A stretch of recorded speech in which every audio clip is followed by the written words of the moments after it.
राजा राम पतित पावन सीताराम।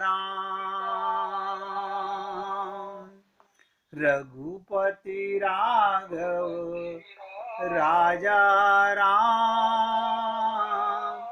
पतित पावन सीताराम। सीताराम सीताराम भज प्यारे मन सीताराम। सीताराम सीताराम भज प्यारे मन सीताराम। रघुपति राघव राजा राम पतित पावन सीताराम। अब ध्यान से सुनिएगा। अभी आपको मैं ऋषि पराशर की बात याद आई हो। यज्ञवल्क्य की पत्नी को क्या शिक्षा देते हैं? याद आया किसी को कि यज्ञवल्क्य जी की दो पत्नियां थी। कितने दिन आपको ये सत्संग सुनाया और पराशर ऋषि ने त्याग की बात सिखाई। मैत्री को यही उपदेश देते हैं, त्याग का।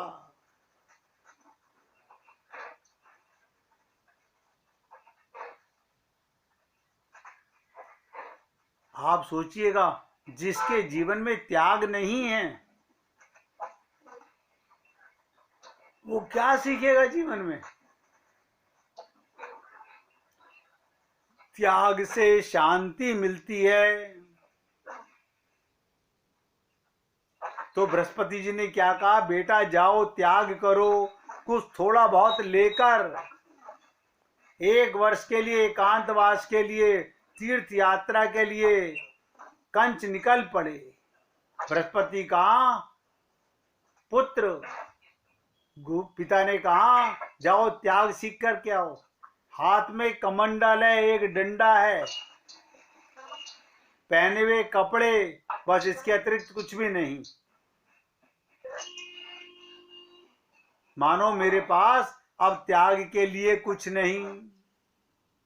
सामान्य समझ तो यही कहती है ना, त्यागने योग्य यही वस्तुएं चीजें हैं, पर विद्या है, ये नहीं कहती। हम तो यही समझते हैं, ना सिर मुंडवा लिया ये त्याग है, कपड़े बदल लिए ये त्याग है, बाल बढ़ा लिए ये त्याग है, परिवार छोड़ दिया ये त्याग है, संसार छोड़ दिया ये त्याग है।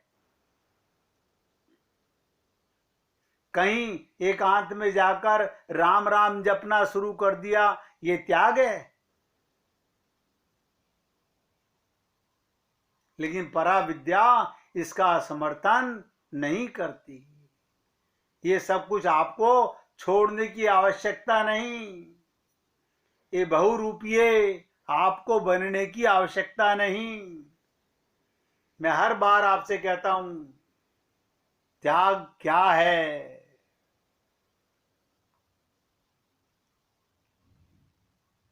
किसी चीज का त्याग करना है, बहुत अलग चीज है। अब सोचिएगा, 1 वर्ष के बाद फिर पिताश्री से मिलने के लिए मिलन हुआ। क्यों बेटा, शांति मिली? नहीं पिताजी, त्याग करो बेटा। पिताजी एक ही बात पर अटके हुए, त्याग करो बेटा तो शांति मिलेगी। सारे कपड़े उतार दिए, लंगोट भी उतार दिया। अब ध्यान से सुनो, नग्न शरीर होकर 1 साल तक बृहस्पति का पुत्र कंच अवधूत बनकर 1 साल तक फिर विचरते हुए अब सोचा अब तो त्यागने के लिए कुछ भी नहीं है, जो कुछ भी था ऊपरी चीजें होती हैं, बाहरी चीजें होती हैं, मैंने सब त्याग दिया। 1 वर्ष के बाद, बहुत ध्यान से सुनो, फिर पिताश्री बृहस्पति जी के पास मिलन के लिए गए। पिता भीतर से प्रसन्न हैं, ना समझी से दुखी हैं, लेकिन इस वक्त इस समझ से खुश हो रहे हैं, पुत्र आगे बढ़ रहा है, कुछ तो त्यागा इसने, अब इसकी मति ठीक नहीं होगी। कहा पिताश्री आप फिर कह रहे हैं त्याग कर शांति मिलेगी, मेरे पास एक चीज त्याग करने के लिए नहीं रही, वो है मेरा शरीर। मेरे लिए चिता तैयार करो, यही बात बताई थी आपको। यज्ञवल्की की पत्नी ने क्या कहा था कि मेरे लिए चिता तैयार करो, मैं अपना शरीर त्याग करने को तैयार हूं, पर मुझे शांति चाहिए। ये पिता के संस्कारों का प्रभाव है, जो विद्या पढ़ी है उसका प्रभाव है, ये जो सत्संगति वहां इतने वर्षों तक की है उसका प्रभाव है।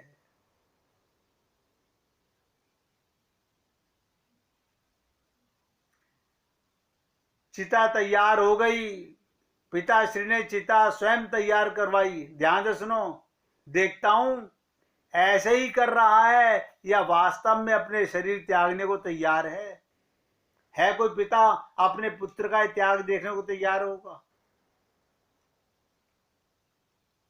जिस वक्त कंच बिल्कुल जलती आग में घुसने के लिए तैयार हुआ, पिता ने बाहां पकड़ ली। बेटा आज शरीर त्याग रहे हो, तेरे अंदर जो वासना भरी है इसके कारण दूसरे शरीर की तैयारी हो रही है। सूक्ष्म शरीर में तो वासनाएं भरी पड़ी हैं हमारे सबके, ये शरीर त्यागने से क्या होगा, दूसरा शरीर मिल जाएगा। बहुत ध्यान से सुनिएगा, दूसरा शरीर तुम्हें मिलकर रहेगा, ऐसे त्याग का क्या फायदा? ये परम पद तो नहीं हुआ, ये तो अधम पद हो गया। एक शरीर छोड़ा, पुनरपि जननम पुनरपि मरणम। आप और हम लोग और क्या कर रहे हैं, दिखावा कर रहे हैं। एक शरीर त्याग कर दूसरे शरीर की तैयारी हो रही है, दूसरा शरीर तुम्हें मिलकर रहेगा, ऐसे त्याग का क्या फायदा बताइएगा। देवताओं के गुरु बृहस्पति अपने पुत्र कंच को समझा रहे हैं, बेटा ये त्याग नहीं, कपड़ों का त्याग नहीं, आभूषण का त्याग नहीं, ये सब्जी खानी मैंने बंद कर दी, ये त्याग नहीं, ये त्याग का बाहरी रूप है। इन त्याग को शास्त्र त्याग नहीं मानता।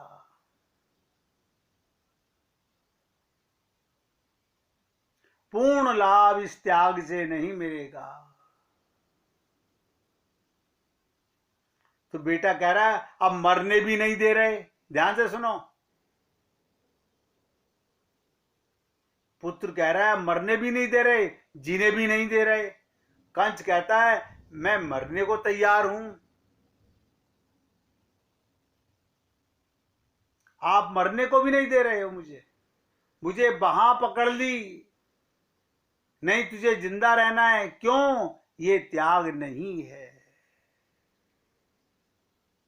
इसीलिए मैंने आपसे आज कार्तिक मास की पूर्णिमा पर, गुरु पर्व पर ये चर्चा कर रहा हूं कि आप हम सब लोग अपने हृदय में झांक कर देखें।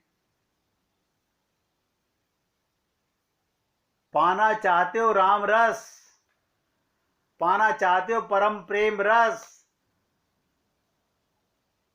इसी को कहा गया मन में रहती दुनियादारी और बगुला सा ध्यान लगाते हैं।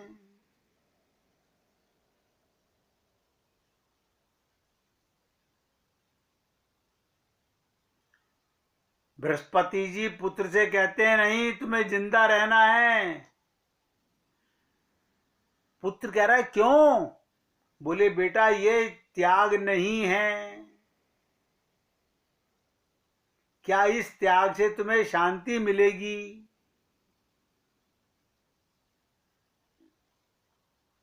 आखिरकार कंच ने अपने पिता बृहस्पति से कहा कि कम से कम आप गुरु बनकर ही मुझे समझाइएगा वो त्याग क्या है।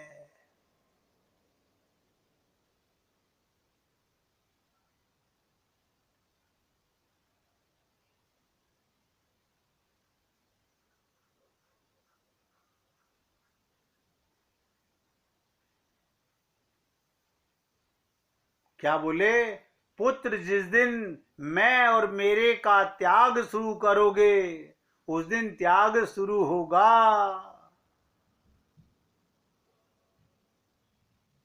मैं कुछ नहीं, सब कुछ तू है। हे परमात्मा मैं कुछ भी नहीं, मेरा कुछ नहीं, सब कुछ तेरा है परमात्मा।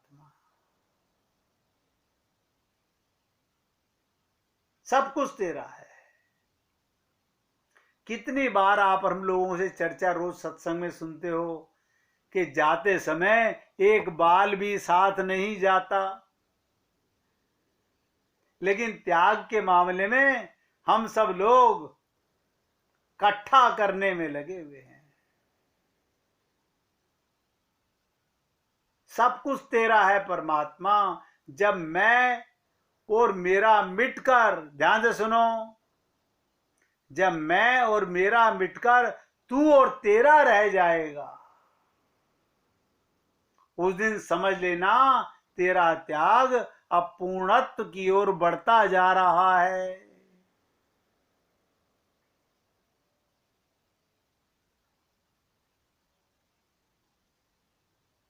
अब आप लोग सोचिएगा,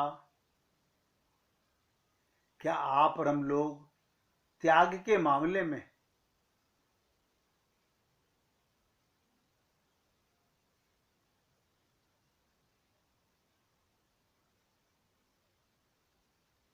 अपने आप में झांक कर देखें? क्या कभी हमने ये सोचा कि परमात्मा सब कुछ तेरा और तू ही है और कुछ भी नहीं है? मैं और मेरे का त्याग नहीं तो फिर प्राप्ति किसकी करना चाहते हो? मैं के बिना मिटे वो आता नहीं, और मैं को हम संभाल के रखते हैं।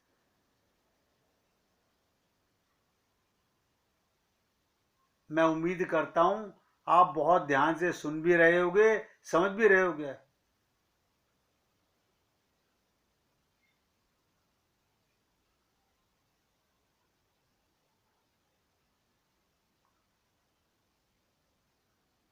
गुरु नानक देव जी को समझने में कौन कौन सी बातें हमारी मदद करती हैं?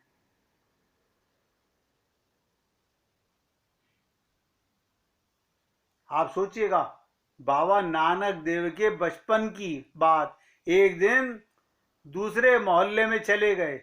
एक घर के बरामदे में महिला बैठी थी और रो रही थी।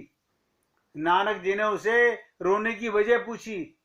महिला की गोद में एक नवजात बच्चा था। महिला ने रोते हुए कहा, ये मेरा बेटा है, मैं इसके नसीब पर रो रही हूं। कहीं और जन्म ले लेता तो कुछ दिन जिंदा रह लेता, पर इससे मेरे घर जन्म लिया, अब ये मर जाएगा। नानक जी ने पूछा, किसने कहा ये मर जाएगा? महिला ने जवाब दिया, अब से पहले इसके जितने बच्चे हुए कोई नहीं बचा, इसलिए अब ये भी मरेगा। देखो क्या बुद्धि है। अब से पहले कोई नहीं मरा, ये भी बचे मरेगा। नानक जी ने बच्चे को गोद में उठाया और कहा, इसे तो मर जाना है ना। ध्यान से सुनो, नानक जी ने क्या कहा, अभी तुम कह रही थी इसने मेरी कोख से जन्म लिया, ये मरेगा। और नानक जी ने गोदी में उठाया, कहा इसे तो मर जाना है ना, आप इस बच्चे को मेरे हवाले कर दो। महिला ने तुरंत हाँ भी भर दी और नानक जी ने बच्चे को नाम मर्दाना रखा। क्या नाम रखा उसका? मर्दाना रखा। नानक जी बोले अब से ये मेरा है, मैं अभी इसे आपके पास छोड़ रहा हूं, आगे जब इसकी जरूरत पड़ेगी मैं इसे ले जाऊंगा। ये कहकर नानक जी बाहर चले गए। उस बच्चे की मृत्यु नहीं हुई। ये बच्चा आगे चलकर नानक जी का परम मित्र और शिष्य बना।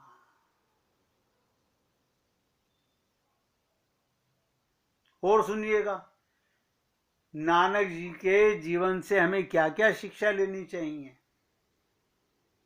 लालची आदमी और कुएं का पानी। नानक देव अपने शिष्यों के साथ यात्रा किया करते थे। एक बार वो एक गांव से गुजर रहे थे, उन्हें प्यास लगी। उन्हें पहाड़ी पर एक कुआं दिखाई दिया। गुरु नानक ने शिष्य को पानी लेने भेजा, लेकिन कुएं का मालिक लालची और धनी था। वो पानी के बदले पैसे लिया करता था। शिष्य उस आदमी के पास 3 बार पानी मांगने गया और तीनों बार उसने इनकार कर दिया। तब गुरु नानक देव जी ने कहा, ईश्वर हमारी मदद जरूर करेगा। बताया जाता है इसके बाद नानक जी वहां जहां खड़े थे वहीं मिट्टी खोदना शुरू कर दिया। थोड़ा ही खोदा था, वहां से अचानक साफ पानी निकलने लगा और गांव वाले देखकर हैरान रह गए। कुएं के मालिक को देखकर बड़ा गुस्सा आ गया। उसने अपने कुएं की तरफ देखा तो हैरान रह गया। कुएं का पानी कम होता जा रहा था, जबकि नानक जी के द्वारा खोदे गए गड्ढे से पानी की धारा बह रही थी। गांव वाले भी वहां पहुंचकर पानी लेने लगे। कुएं के मालिक ने बाबा नानक को जोर से पत्थर फेंका, लेकिन उन्होंने हाथ आगे किया तो पत्थर हाथ से टकराया और वहीं रुक गया।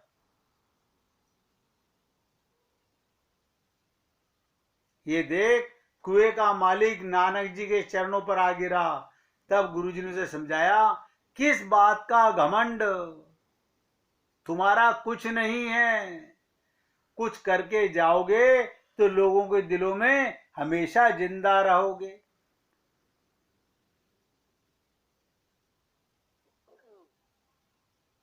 ये सब बातें मैं आपको बता तो रहा हूं, आप सुन भी रहे हैं, लेकिन आप अपने जीवन में इनको उतारने का कैसे प्रयत्न करेंगे। नानक जी का आशीर्वाद। गुरु नानक देव जी अपने शिष्यों के साथ एक गांव में पहुंचे। उस गांव के लोग एक दूसरे के साथ दुर्व्यवहार करते थे। गांव के लोगों ने नानक जी के साथ भी बुरा बर्ताव किया, उनकी हंसी उड़ाने लगे। गुरु नानक देव जी के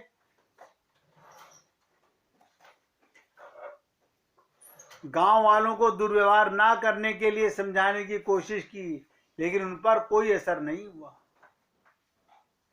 जब गुरुजी वहां से जाने लगे तो उन्होंने लोगों को आशीर्वाद दिया, एक साथ जगह पर रहो। नानक जी आगे एक दूसरे गांव में पहुंचे। वहां के लोगों ने उनकी खूब सेवा की। जब गांव छोड़ के वक्त आया तो नानक जी ने आशीर्वाद दिया, तुम सब उजड़ जाओ। अब बताओ, उनके शिष्य हैरान हो गए, गुरुजी ये क्या कर रहे हो आप? उनको तो बसने का मौका दे रहे हो, ये सज्जन लोग इनको उजड़ने का मौका दे रहे हो।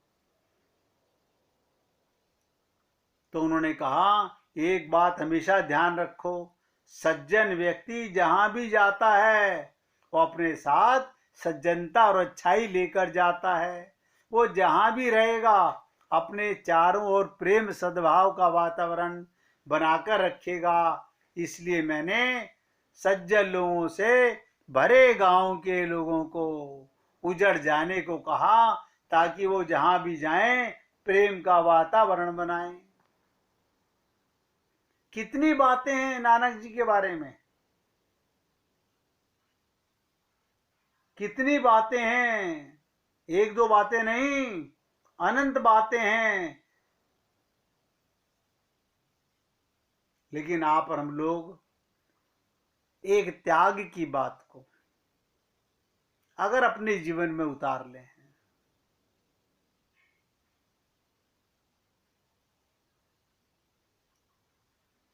मैं और मेरा कुछ नहीं, जो है वो तू और तेरा, बस। तब तो समझिएगा कि आप और हम लोग किसी गुरु की शरणागति कर पाए हैं। अन्यथा केवल अपने आप को धोखा देने के अलावा और कुछ नहीं है। इसलिए आपसे निवेदन करना मेरा कार्य है। बोलने को बहुत कुछ बाकी है।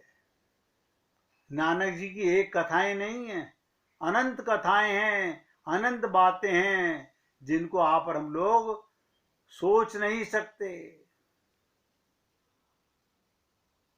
समझ भी नहीं सकते। इसलिए आपसे निवेदन करता हूं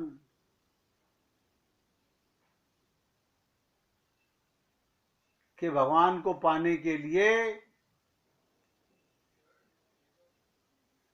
इक का अर्थ है, इक ओंकार जो कहा था, ईश्वर एक है, केवल एक ही है। वो परमात्मा के नाम अनेक हैं। ओंकार, भगवान हर जगह हैं, ये स्वीकार करना। केवल ही पवित्र स्थानों पर भगवान है, भगवान तो हर जगह पर है। आप और हम लोग बहुत छोटी छोटी बातों को गहराई से समझने का प्रयत्न नहीं करते हैं।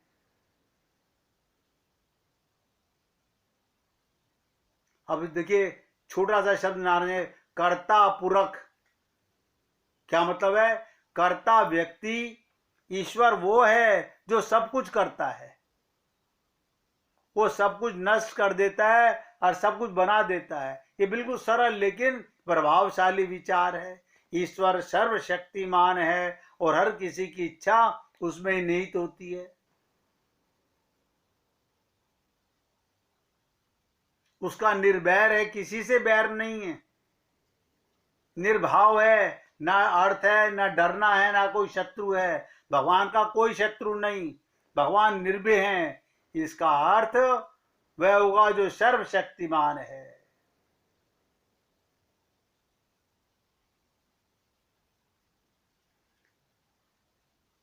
निवेदन करना मेरा काम है, मानना ना मानना आप भक्तों का कार्य है।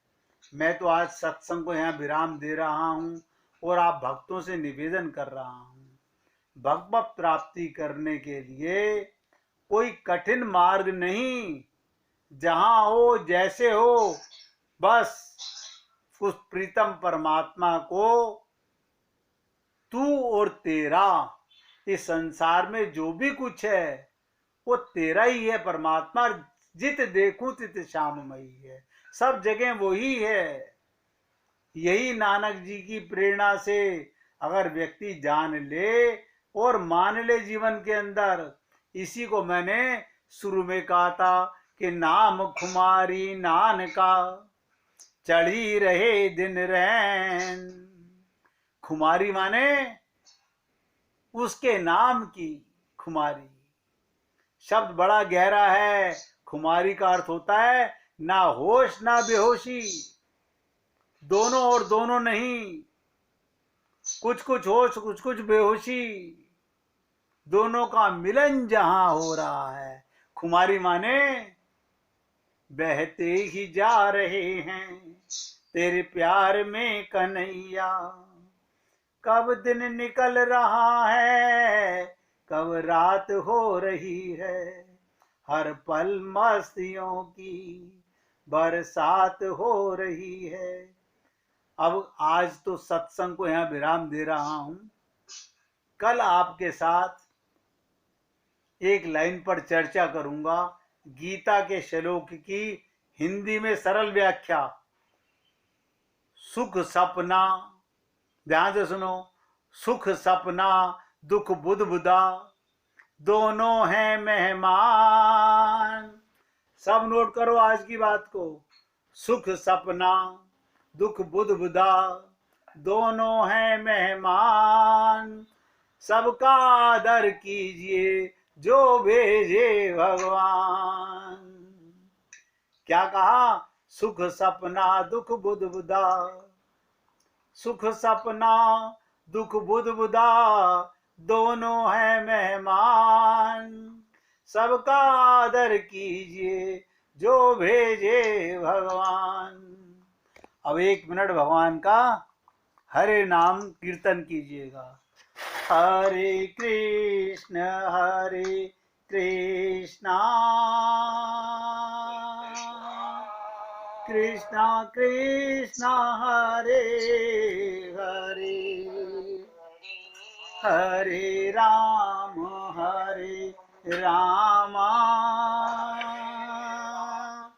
राम राम हरे हरे, हरे कृष्ण कृष्णा कृष्णा कृष्णा हरे हरे, हरे राम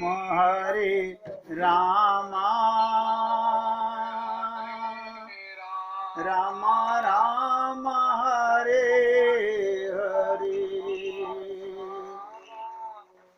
हरे कृष्ण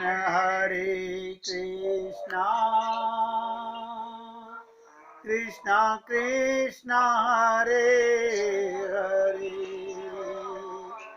हरे राम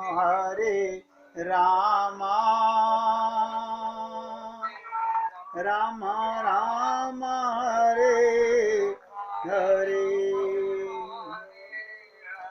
बोलिए सियापति रामचंद्र भगवान की जय, राघवेंद्र सरकार की जय। जय जय श्री राधे, जय जय श्री राधे। बोलिए लाल जी का मंगल हो, सभी भक्तों का मंगल हो। सबको राधे राधे भैया, राधे राधे जी, राधे राधे सबको।